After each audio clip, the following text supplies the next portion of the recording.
എന്താ? താങ്കളുടെ ചുമതല എന്താ? ഇതാണ് ഒരാളെ ചുമതല. AIMന്റെ ചുമതല എന്താ? AIMന്റെ ചുമതല എന്താ? നിങ്ങളുടെ കഴിഞ്ഞ ദിവസം ഇന്നലെ എത്ര വണ്ടി ഉണ്ടായിരുന്നു? നിങ്ങൾ എത്ര വണ്ടി ഉണ്ടായിരുന്നു?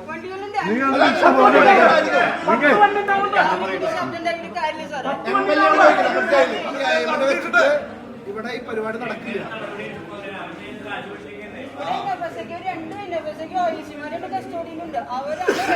നിങ്ങളുടെ ജോലി എന്താ? നിങ്ങളുടെ ജോലി എന്താ? എന്താ നിങ്ങളുടെ ജോലി?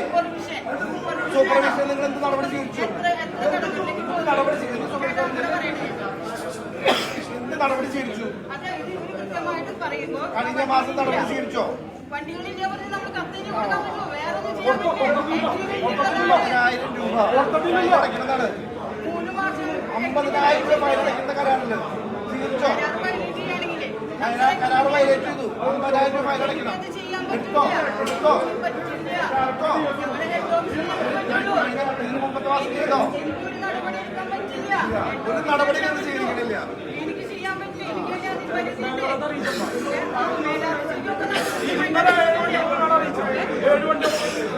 വണ്ടികളുടെ കുറവ് അറിയിച്ചിട്ടില്ല.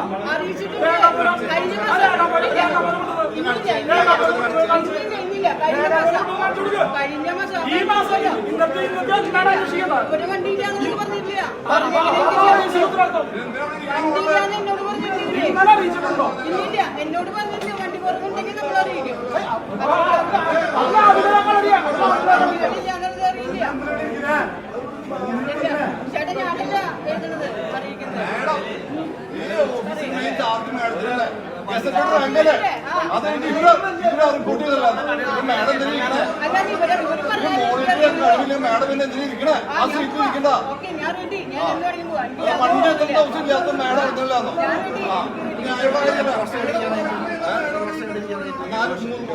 മൂന്ന് വർഷം ഇവിടെ 4 വർഷം.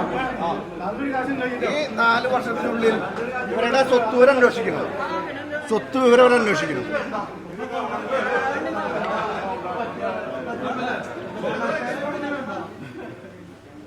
സർക്കാരിന്റെ ശമ്പളം മേടിച്ച് ജോലി, കരാറുകാരന്റെ ശമ്പളം മേടിച്ച് ജോലിയല്ലേ? മനസ്സിലായില്ലേ? ഞാൻ തന്നെ പറയും, ഇനിയും പറയും. ഇതേ ഈ പറയുന്ന ഈ കരാർ അനുസരിച്ചുള്ള കാര്യങ്ങൾ നിങ്ങളൊന്നും ചെയ്യുന്നതിൽ നിന്ന് ചെയ്തോണ്ടിരിക്കുക. നിങ്ങൾ കടക്കാർക്ക് അരി കൊടുത്തിട്ട് 29-ാം തീയതി അരി കൊടുക്കണ്ടേ? 15-ാം തീയതി അരി കൊടുക്കണം. വണ്ടികളിൽ അവിടെ അറിഞ്ഞില്ലാണോ? നിങ്ങൾ പിന്നെ ജോലിക്ക് 10 ദിവസം തീർക്കാവുന്ന വിഷയമാണത്. നിങ്ങൾ കാലങ്ങളായിട്ട് 5 മണിക്കൂർ ഡ്രൈവറുണ്ടോ?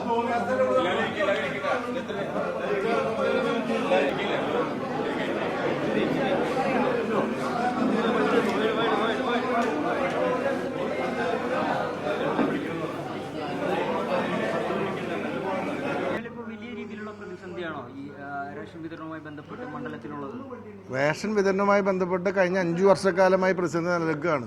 നിരവധി തവണ ഈ വിഷയം ഉദ്യോഗസ്ഥന്മാരുടെയും അന്നത്തെ മന്ത്രി അടക്കമുള്ള ആളുകളുടെ ശ്രദ്ധയിൽ കൊണ്ടുവന്നിട്ടുണ്ട്. പക്ഷെ ഇപ്പോഴും നിർബാധം തുടർന്നുകൊണ്ടിരിക്കുകയാണ്. സാധാരണക്കാരന് ലഭിക്കേണ്ട അരി കരാറുകാരൻ മറച്ചു വെക്കുന്ന ഒരു സാഹചര്യം. അതിന് ഉദ്യോഗസ്ഥന്മാർ കൂട്ടു നിൽക്കുകയാണ്. അതുകൊണ്ടാണ് ഇങ്ങനെ ഒരു സമരം ചെയ്യേണ്ടി വരുന്നത്.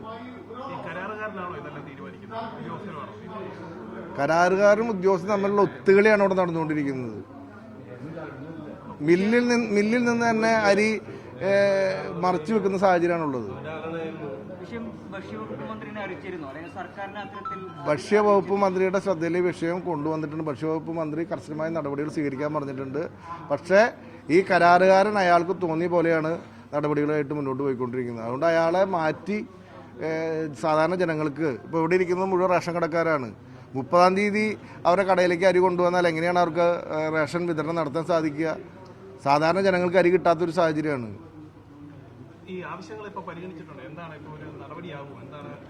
നടപടിയാവുന്നത് വരെ സമരം തുടരും. സമരം ഇപ്പോൾ ആരംഭിച്ചിട്ടല്ലേ ഉള്ളൂ. സർക്കാർ തലത്തിൽ നടപടികൾ ഉണ്ടാവും എന്തായാലും. അതേ ഉള്ളൂ.